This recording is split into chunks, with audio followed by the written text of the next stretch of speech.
పిఠాపురం నియోజకవర్గంలో నాగబాబు గారు పర్యటన కూటమిలో కుంపట్టు రాజేస్తుంది. పిఠాపురంలో వరుసగా నాగబాబు గారు చేస్తున్నటువంటి పర్యటనలు తెలుగుదేశం పార్టీ శ్రేణులు అడుగడుగునా అడ్డుకుంటున్నారు. ఈ తరుణంలోనే పిఠాపురంలో తెలుగుదేశం పార్టీ కార్యకర్తల మీద పోలీసులు కేసులు కూడా నమోదు చేశారు. నిన్న నాగబాబు గారు పిఠాపురం పర్యటనలో భాగంగా తెలుగుదేశం పార్టీ కార్యకర్తలు జనసేన పార్టీకి వ్యతిరేకంగా నినాదాలు కూడా చేపట్టారు. నాగబాబు గారు కొన్ని కార్యక్రమాలకు Pithapuram Telugu Desam party incharge S N Varma గారిని ఆహ్వానించడం లేదని చెప్పేసి ఆయన అభిమానులు తెలుగుదేశం పార్టీ శ్రేణులు ఆందోళన బాట కూడా పట్టారు. దీంతోనే అక్కడ స్వల్ప ఉద్రిక్తత కూడా చోటు చేసుకోవడం జరిగింది. ఎందుకంటే మమ్మల్ని మీరు ఆహ్వానించకుండా మీరు ఎలా కార్యక్రమాలు చేస్తారని చెప్పేసి వాళ్ళంతా కూడా తిరగబడ్డారు తెలుగుదేశం పార్టీ నాయకులు. ఈ తరుణంలోనే తనను అడ్డుకొని మోటార్ సైకిల్ అద్దాలు పగలగొట్టారని చెప్పేసి తెలుగుదేశం పార్టీ కార్యకర్తల మీద జనసేన పార్టీ నేత మెయిల్ల నాగబాబు పోలీసులకు ఫిర్యాదు చేశాడు.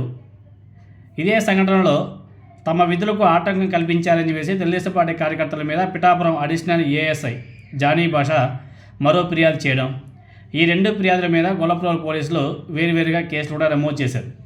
అంతకుముందు పిఠాపురంలో కొన్ని ఉద్రిక్త పరిస్థితులు కూడా నెలకొన్నాయి.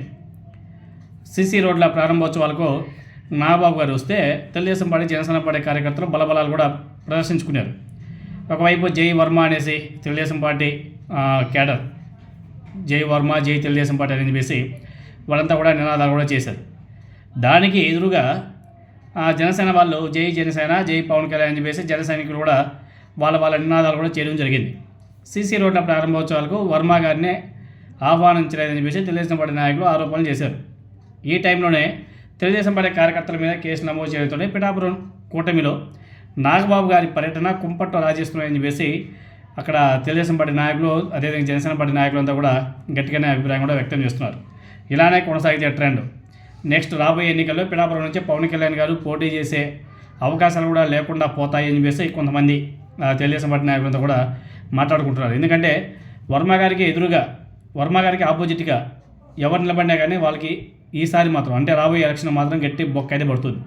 ఎందుకంటే తెలుగుదేశం పార్టీ క్యాడర్ ఇప్పుడు జనసేన పార్టీకి సపోర్ట్ చేసే అవకాశాలు లేవు. పోయిన ఎలక్షన్లో అయితే తప్పదు కాబట్టి కర్మ వాళ్ళంతా కూడా జనసేన పార్టీకి సపోర్ట్ చేశారు. కానీ నెక్స్ట్ ఎలక్షన్లో మాత్రం తెలుగుదేశం పార్టీ క్యాడర్ జనసేన పార్టీకి సపోర్ట్ చేసే అవకాశాలే అక్కడ కనిపించడం లేదు. ఎందుకంటే గత 2 రోజుల నుంచి మనం చూస్తున్నాం ఎవరు ఏ విధంగా నడుస్తుంది. ముందు పరిణామాలు అక్కడ కొంచెం తీవ్రతరం అయ్యే అవకాశాలు కూడా ఉన్నాయి. ఎందుకంటే తెలుగుదేశం పార్టీ కార్యకర్తల మీద కేసులు కూడా నమోదు చేశారంటే కొంచెం సీరియస్ అనే మ్యాటర్ ఇది. మరి దీని మీద వర్మ గారు ఇప్పటివరకు ఎటువంటి స్పందన అయితే ఇవ్వలేదు. మరి ఆయన ఏ విధంగా స్పందిస్తాడు? ఆయన రాజకీయ భవిష్యత్తు మీద ఇప్పటివరకు ఆయన ఎక్కడ కానీ మాట్లాడడం లేదు. మరి ఆయన ఏమనుకుంటున్నాడో తెలియడం లేదు. నాయకులు కార్యకర్తలు అయితే వర్మ గారికి ఫుల్ సపోర్ట్ చేస్తున్నారు. అదేవిధంగా జనసేన పార్టీకి మాత్రం ఓ రేంజ్లో ఏకీపరుస్తున్నారు. మరి ముందు పరిణామాలు ఏ విధంగా ఉంటాయనేది చూడాలి మరి.